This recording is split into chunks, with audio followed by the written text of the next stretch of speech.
अल्लाह ताला ने हमारे बच्चों को बड़ी सलाहियत दी है, बहुत अच्छी सलाहियत दी है। इतना है कि एजुकेशन की कमी है थोड़ी। अगर इनके पास डिग्री हो और तालीम हो तो मुझे लगता है कि हिंदुस्तान की जो कौमें इस फील्ड के अंदर आगे हैं, हमारी कौम भी इस फील्ड में आगे बढ़ जाएगी। मुझे ऑफिसर ने बतलाया था कि मुझे गाड़ी के अंदर एक व्यवस्था करनी थी, एक चीज की जो कंपनी नहीं देती है। जैसे अलग अलग सहूलतें कंपनी देती हैं गाड़ियों के अंदर। अब ये 4 व्हील चलाते हैं, लेकिन इनको एक सहूलत की जरूरत थी जो कोई कंपनी नहीं देती है।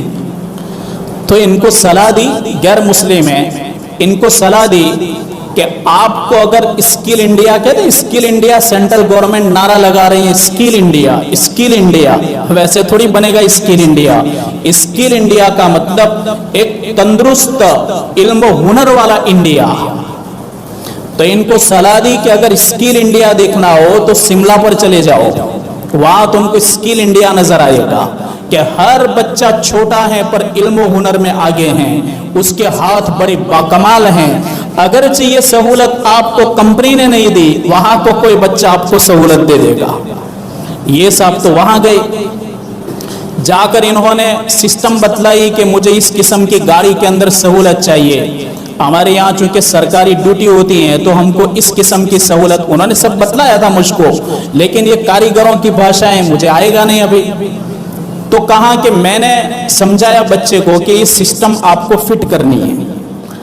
तो बच्चों ने कहा कि आपको 4 घंटे के बाद गाड़ी मिलेगी, 4 घंटे के बाद आप यहाँ आना, आपका ये काम हो जाएगा। अब पता नहीं कहां से इन्होंने वायरिंग सेट की और कहां से एनर्जी हासिल की और कहां पर वो स्विच लगाई। कहीं भी गाड़ी की बॉडी पर कहीं पर भी टच नहीं किया बाहर, गाड़ी वैसी की वैसी।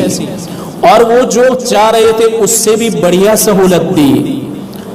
तो वो कहते हैं कि मैंने उस बच्चे को पूछा कि बेटा तूने कितनी तालीम हासिल की है? तो उसने कहा कि मैंने 7वीं क्लास उर्दू स्कूल में हासिल की है, 7वीं क्लास। वो कह रहा था मुझको, अगर इस बच्चे के पास लूली लंगड़ी भी डिग्री होती, मैं इस बच्चे को दुनिया की मशहूर कार कंपनी जनरल मोटर के अंदर इसको सर्विस दिला देता। अगर लूली लंगड़ी भी इसके पास डिग्री होती तो जनरल मोटर जो पूरी दुनिया के अंदर मशहूर है और हुंडई जो पूरी दुनिया के अंदर मशहूर है कार कंपनियां, इस बच्चे को मैं वहां सर्विस दिला देता। तो स्किल भारत तो शिमला पर जाइए, वहां स्किल इंडिया समझ में आएगा। तो हमारे बच्चे बड़े बाकमाल होते हैं, लेकिन इंशाअल्लाह ये नस्ल आगे बहुत ज्यादा तरक्की करती नजर आ रही है।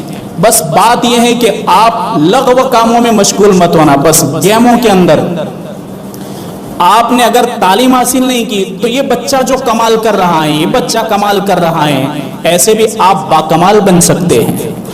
एक मर्तबा तो मैंने खुद अपनी आंखों से देखा, हम लोग छोटा उदयपुर से आ रहे थे, रात का वक्त था। अब आपको तो मालूम है कि बीच में कुछ जंगल एरिया भी आता है।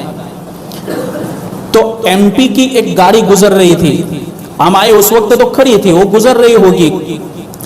अब उसमें जवान बेटियां थी उनकी, इनके पास जेवरात भी पहने हुए थे। रात का वक्त था, ईशा के बाद का वक्त। अब पता नहीं कोई सर्किट हो गई गाड़ी के अंदर, तो कोई वायरिंग इनका जल गया। अब ये लोग बेचारे जंगल में रुक गए। गैर मुस्लिम ब्राह्मण था, तो हम तो उन बच्चों को देखकर रुके थे कि ये तो हमारे बच्चे नजर आ रहे हैं, चूंकि छोटे छोटे कुर्ते पहने हुए थे और टोपियां भी उनके सर पर थी।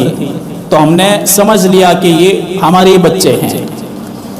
तो हम समझे कि ये किसी हमारी गाड़ी होगी, ये फेल हुई होगी, तो ये बच्चे इसको रिपेयर करने के लिए आए होंगे। अब वो बेचारा परेशान, चूंकि जवान बेटियां हैं, जेवरात पहने हुए हैं, कहीं से शादी में आए हुए हैं, इन्हें मालूम था कि जंगल एरिया है, परेशान थे। एक लिफ्ट मांगी, दूसरे के पास लिफ्ट मांगी, लेकिन रात के वक्त कौन खड़ा रहेगा? कोई खड़ा नहीं रहा, कोई भी खड़ा नहीं रहा।